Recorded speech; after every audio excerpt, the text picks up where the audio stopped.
इस वीडियो में आपका होगा इंडियन हिस्ट्री से रिलेटेड जीके टेस्ट और ये भारत की सभी परीक्षाओं के लिए महत्वपूर्ण रहने वाला है। आप चाहे किसी भी एग्जाम की तैयारी कर रहे हो, अगर उसमें इंडियन हिस्ट्री है तो ये जो टेस्ट है आपके लिए इंपॉर्टेंट रहने वाला है। ये है टेस्ट नंबर 1 और इसमें टोटल क्वेश्चन होंगे 25 और सब्जेक्ट रहेगा इंडियन हिस्ट्री। आपके कितने प्रश्न सही हुए कमेंट में लिखकर जरूर बताएं। तो चलिए अपना ये वीडियो स्टार्ट करते हैं। प्रश्न नंबर 1, गुलाम वंश का प्रथम शासक कौन था? बलबन, इल्तुतमिश, रजिया, कुतुबुद्दीन ऐबक। तो जल्दी से बताइए इस प्रश्न का सही जवाब क्या होगा। गुलाम वंश का प्रथम शासक कौन था? काफी आसान सवाल है और परीक्षा में पूछा भी गया है। तो चलिए मैं बताता हूं इसका सही जवाब क्या है। इसका सही जवाब होगा ऑप्शन डी, कुतुबुद्दीन ऐबक। गुलाम वंश का प्रथम शासक कौन था? कुतुबुद्दीन ऐबक। अगर आपको पता था तो अच्छी बात है, अगर नहीं पता तो आप ध्यान रखना। गुलाम वंश का जो प्रथम शासक था उसका क्या नाम था? कुतुबुद्दीन ऐबक। अब देखेंगे प्रश्न नंबर 2, किस युद्ध में बाबर ने जिहाद की घोषणा की थी? चंदेरी के युद्ध में, खानवा के युद्ध में, घाघरा के युद्ध में, पानीपत के युद्ध में। तो जल्दी से बताइए इस प्रश्न का सही जवाब क्या होगा। किस युद्ध में बाबर ने जिहाद की घोषणा की थी? अगर आपने इंडियन हिस्ट्री पढ़ी है तो आप इस प्रश्न का जवाब बता दोगे। अगर आपको नहीं पता तो चलिए मैं बताता हूं इसका सही जवाब क्या होगा। इसका सही जवाब होगा ऑप्शन बी, खानवा का युद्ध। खानवा का जो युद्ध है उसमें बाबर ने जिहाद की घोषणा की थी। तो अगर आपको आता है तो अच्छी बात है, अगर नहीं पता था तो आप ध्यान रखना, जो खानवा का युद्ध हुआ था उसमें बाबर ने जिहाद की घोषणा की थी। यह आपसे परीक्षा में सीधा सीधा पूछा जा सकता है। अब देखेंगे प्रश्न नंबर 3, ब्राह्मणों पर भी जजिया कर लगाने वाला सुल्तान कौन था? बलबन, अलाउद्दीन खिलजी, मोहम्मद बिन तुगलक, फिरोज तुगलक। तो जल्दी से बताइए इस प्रश्न का सही जवाब क्या होगा। ब्राह्मणों पर जजिया कर लगाने वाला सुल्तान कौन था? तो अभी तक तो आपने सोच लिया होगा, तो चलिए मैं बताता हूं इस प्रश्न का सही जवाब क्या है। इस प्रश्न का सही जवाब है फिरोज तुगलक। ब्राह्मणों पर जजिया कर लगाने वाला जो सुल्तान था उसका क्या नाम था? फिरोज तुगलक। तो आपको ध्यान रखना है, ये एग्जाम में सीधा सीधा आपसे पूछा जा सकता है कि ब्राह्मणों पर जजिया कर लगाने वाला शासक कौन था? फिरोज तुगलक। अब देखेंगे प्रश्न नंबर 4, दिल्ली की प्रसिद्ध जामा मस्जिद का निर्माण किसने करवाया था? शाहजहां, इब्राहिम लोदी, अकबर, हुमायूं। तो जल्दी से बताइए इस प्रश्न का सही जवाब क्या होगा। दिल्ली में जो जामा मस्जिद है उसका निर्माण जो है किसके द्वारा करवाया गया था? और ऑप्शन आपके सामने है शाहजहां, इब्राहिम लोदी, अकबर, हुमायूं। तो जल्दी से बताएं इस प्रश्न का सही जवाब क्या होगा। तो चलिए मैं बताता हूं इसका सही जवाब क्या है। इसका सही जवाब है ऑप्शन ए, शाहजहां। दिल्ली में जो जामा मस्जिद है उसका निर्माण किसके द्वारा करवाया गया था? शाहजहां के द्वारा करवाया गया था। अब देखेंगे प्रश्न नंबर 5, बंगाल में राजस्व की इस्तमरारी किसने लागू की थी? Hasting, Cornwallis, Clive, Wellesley. तो जल्दी से बताइए इस प्रश्न का सही जवाब क्या होगा। अभी तक तो आपने सोच लिया होगा इसका सही जवाब क्या है। तो चलिए मैं बताता हूं आपने जो सोचा है वो सही है या गलत। इस प्रश्न का सही जवाब होगा ऑप्शन बी, कॉर्नवालिस। बंगाल में राजस्व की जो इस्तमरारी लागू की थी वो किसके द्वारा लागू की गई थी? कॉर्नवालिस के द्वारा। किसके द्वारा लागू की गई थी? कॉर्नवालिस के द्वारा। तो आपको ध्यान रखना है। अब देखेंगे प्रश्न नंबर 6, बेगम हजरत महल ने अंग्रेजों के विरुद्ध विद्रोह भड़काने में निम्नलिखित में से किस नगर से सक्रिय भाग लिया? लखनऊ, इलाहाबाद, कानपुर, फैजाबाद। तो जल्दी से बताइए इस प्रश्न का सही जवाब क्या होगा। अगर आपने 1857 की क्रांति चैप्टर पढ़ा है तो आप आसानी से इस प्रश्न का सही जवाब दे दोगे। तो चलिए मैं बताता हूं इसका सही जवाब क्या है। इसका सही जवाब होगा ऑप्शन ए, लखनऊ। बेगम हजरत महल ने विद्रोह का नेतृत्व कहां से किया था? लखनऊ से। ध्यान रखना है आपको, यह प्रश्न आपसे सीधा सीधा पूछा जा सकता है एग्जाम में। अब देखेंगे प्रश्न नंबर 7, निम्नलिखित में से किसने सहायक संधि स्वीकार नहीं की थी? मैसूर के शासक ने, हैदराबाद के निजाम ने, जोधपुर के राजपूत राज्य ने, इंदौर के होलकर राज्य ने। तो जल्दी से बताइए इस प्रश्न का सही जवाब क्या होगा। यह प्रश्न एग्जाम में आया हुआ है, तो जल्दी से बताइए कि इस प्रश्न का सही जवाब क्या होगा। तो चलिए मैं बताता हूं इसका सही जवाब क्या है। इसका सही जवाब है ऑप्शन डी, इंदौर के होलकर राज्य ने। इनमें से किसने स्वीकार नहीं किया था सहायक संधि पर हस्ताक्षर करने से? तो इंदौर के होलकर राज्य ने। आपको ध्यान रखना है यह प्रश्न वापस भी एग्जाम में पूछा जा सकता है। इसके बाद में देखेंगे प्रश्न नंबर 8, किस गवर्नर जनरल ने भारतीय राज्यों के प्रति सहायक संधि की नीति अपनाई थी? Lord Minto, Warren Hastings, Lord Wellesley, Lord Cornwallis. तो जल्दी से बताइए इस प्रश्न का सही जवाब क्या है। यह प्रश्न बहुत बार एग्जाम में पूछा गया है, आपके आने वाले एग्जाम में भी पूछा जा सकता है।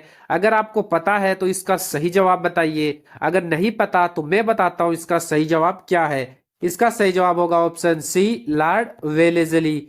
लॉर्ड वेलेस्ली थे, इन्होंने भारतीय राज्यों के प्रति सहायक संधि की नीति अपनाई थी। अब देखेंगे प्रश्न नंबर 9, 1857 के बरेली विद्रोह का नेता कौन था? कुंवर सिंह, मौलवी अहमद शाह, विरजिस कादिर, खान बहादुर। तो जल्दी से बताइए इस प्रश्न का सही जवाब क्या होगा। तो अभी तक तो आपने सोच लिया होगा इसका सही जवाब क्या है। तो चलिए मैं बताता हूं इसका सही जवाब क्या है। इसका सही जवाब है ऑप्शन डी, खान बहादुर। खान बहादुर ने बरेली से विद्रोह का नेतृत्व किया था। अभी हमने पढ़ा है एक क्वेश्चन कि लखनऊ से विद्रोह का नेतृत्व किसने किया था? तो लखनऊ से किया था बेगम हजरत महल ने। और बरेली से किसने किया था? खान बहादुर ने। तो आपको यह प्रश्न भी याद रखना है। अब देखेंगे प्रश्न नंबर 10, मध्यकाल में सर्वप्रथम भारत से व्यापार संबंध स्थापित करने वाले थे पुर्तगाली, अंग्रेज, डच, फ्रांसीसी। तो जल्दी से बताइए इस प्रश्न का सही जवाब क्या होगा। अभी तक तो आपने सोच लिया होगा कि इस प्रश्न का सही जवाब क्या है। तो चलिए मैं बताता हूं इसका सही जवाब क्या है। इसका सही जवाब है ऑप्शन ए, पुर्तगाली। इसका सही जवाब क्या है? ऑप्शन ए, पुर्तगाली। मध्यकाल में सर्वप्रथम भारत से व्यापारिक संबंध स्थापित करने वाले कौन थे? पुर्तगाली।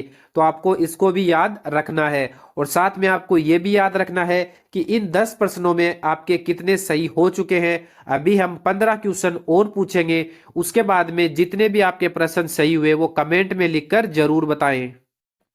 अब देखेंगे प्रश्न नंबर 11, आर्य समाज की स्थापना किसने की थी? राजा राममोहन राय, स्वामी दयानंद सरस्वती, स्वामी विवेकानंद, शंकराचार्य। यह काफी आसान सा सवाल है, तो जल्दी से बताइए इस प्रश्न का सही जवाब क्या होगा।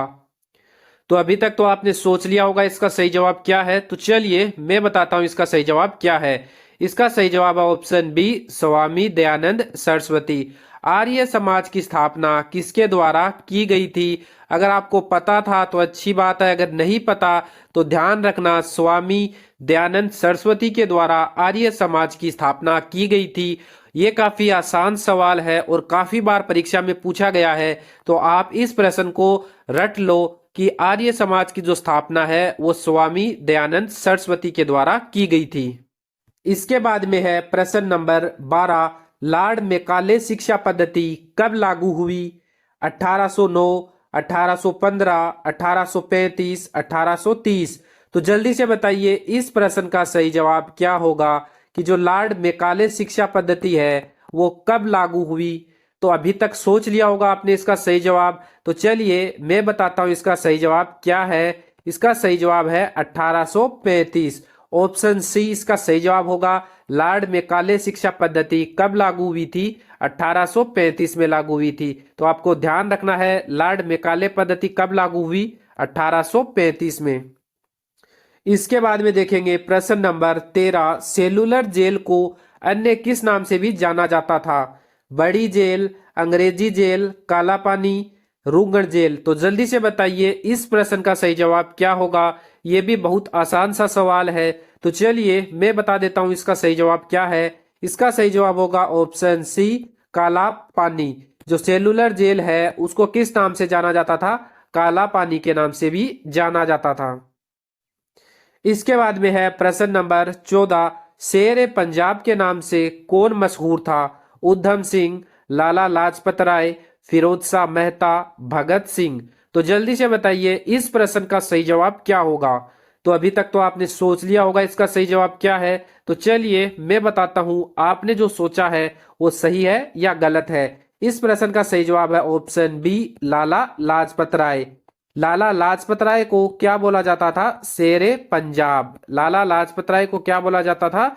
शेरे पंजाब। तो आपको ध्यान रखना है, शेरे पंजाब किसको बोलते थे? लाला लाजपत राय को। इसके बाद में है प्रश्न नंबर 15, कामागाटारू क्या था? एक बंदरगाह, सेना की एक टुकड़ी, औद्योगिक के अंदर, एक जहाज। तो जल्दी से बताइए इस प्रश्न का सही जवाब क्या होगा। कामागाटारू क्या था? तो अभी तक तो आपने सोच लिया होगा इसका सही जवाब। तो चलिए मैं बताता हूं इसका सही जवाब। इसका सही जवाब है ऑप्शन डी, एक जहाज। एक जहाज था, उसका नाम क्या था? कामागाटारू। तो ध्यान रखना, कामागाटारू किसका नाम था? एक जहाज का। अब देखेंगे प्रश्न नंबर 16, होम रूल लीग आंदोलन सर्वप्रथम किसने आरंभ किया?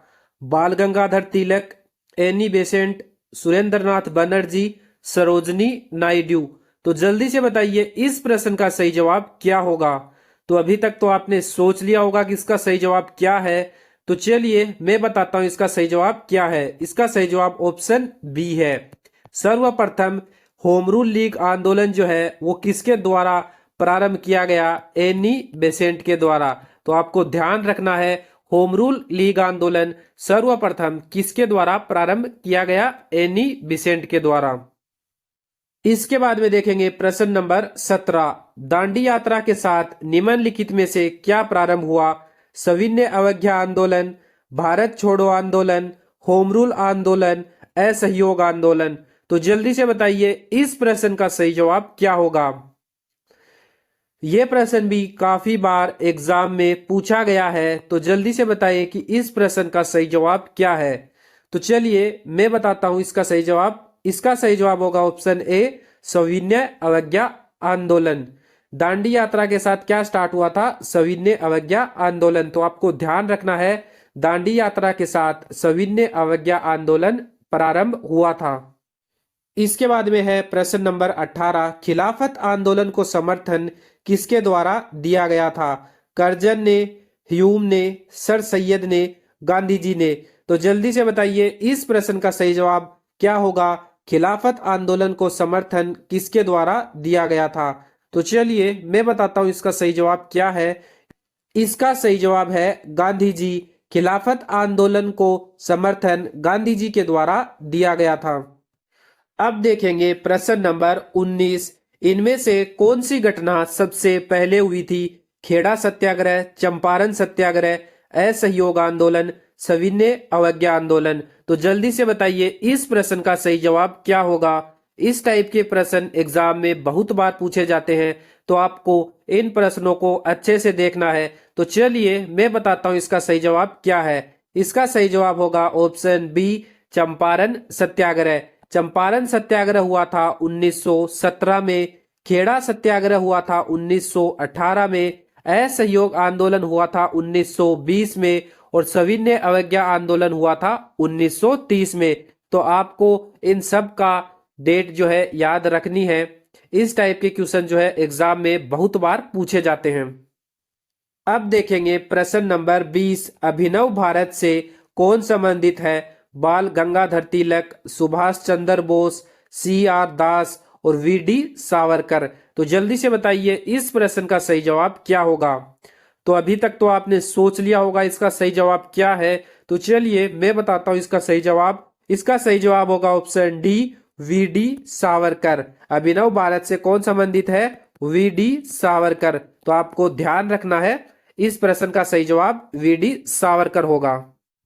अब देखेंगे प्रश्न नंबर 21, भारत के प्रथम ब्रिटिश गवर्नर जनरल कौन थे?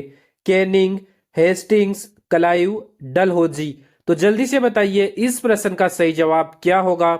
यह प्रश्न भी एग्जाम में बहुत बार पूछा गया है और बहुत बार आगे भी पूछा जाएगा। तो अगर आपको पता है तो अच्छी बात है, नहीं पता है तो आप याद कर लीजिए इस प्रश्न को, यह प्रश्न आपके लिए काफी इंपॉर्टेंट रहने वाला है। तो चलिए मैं बताता हूं इसका सही जवाब क्या है। इसका सही जवाब होगा ऑप्शन ए, केनिंग। भारत के प्रथम ब्रिटिश गवर्नर जनरल कौन थे? केनिंग। तो आपको ध्यान रखना है कौन थे? केनिंग। इसके बाद में देखेंगे प्रश्न नंबर 22। चोरी चोरा की घटना का संबंध जिससे है वह है भारत छोड़ो आंदोलन, असहयोग आंदोलन, सविनय अवज्ञा आंदोलन, क्रांतिकारी आंदोलन। तो जल्दी से बताओ इस प्रश्न का सही जवाब क्या होगा। अभी तक तो आपने सोच लिया होगा इसका सही जवाब क्या है। तो चलिए मैं बताता हूं इसका सही जवाब क्या है। इसका सही जवाब है ऑप्शन बी, असहयोग आंदोलन। चोरी चोरा की जो घटना हुई थी वो किस आंदोलन के दौरान हुई थी? तो असहयोग आंदोलन के दौरान हुई थी। अब आप मेरे को ये बताइए असहयोग आंदोलन जो है वो कब हुआ था? गांधी जी के द्वारा स्टार्ट किया गया था। कब स्टार्ट किया गया था? तो इसका जवाब हो जाएगा 1920 में। और ये चोरी चोरा की जो घटना है ये कब हुई थी? 1922 में। तो आपको ध्यान रखना है असहयोग आंदोलन 1920 में, चोरी चोरा की घटना 1922 में हुई थी, और सविनय अवज्ञा आंदोलन हुआ था 1930 में, और भारत छोड़ो आंदोलन हुआ था 1942 में। तो आपको इन डेट को भी याद रखना है। इन डेट से रिलेटेड भी कई बार एग्जाम में प्रश्न पूछा जाता है। अब देखेंगे प्रश्न नंबर 23।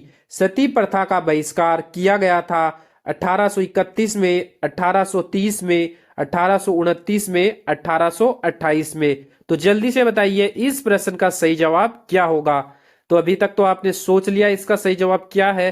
तो चलो मैं बताता हूं इसका सही जवाब क्या है। इसका सही जवाब है 1829 में। सती प्रथा का बहिष्कार कब किया गया? 1829 में किया गया। तो आपको ध्यान रखना है।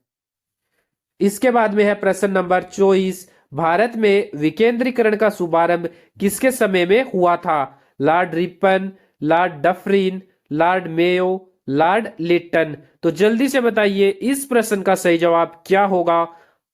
अभी तक तो आपने सोच लिया होगा इसका सही जवाब क्या है। आपने सही सोचा है या गलत, मैं बता देता हूं अभी आपको। इसका सही जवाब होगा ऑप्शन सी, लॉर्ड मेयो। भारत में विकेंद्रीकरण का प्रारंभ जो है लॉर्ड मेयो के समय हुआ था। अब देखेंगे प्रश्न नंबर 25। मंगल पांडे की घटना हुई थी बैरकपुर, अंबाला, मेरठ, लखनऊ। तो जल्दी से बताइए इस प्रश्न का सही जवाब क्या होगा। तो अभी तक तो आपने इसका सही जवाब सोच लिया है। तो चलिए मैं बताता हूं इसका सही जवाब क्या है। इसका सही जवाब होगा ऑप्शन ए, बैरकपुर। मंगल पांडे की घटना कहां हुई थी? बैरकपुर में।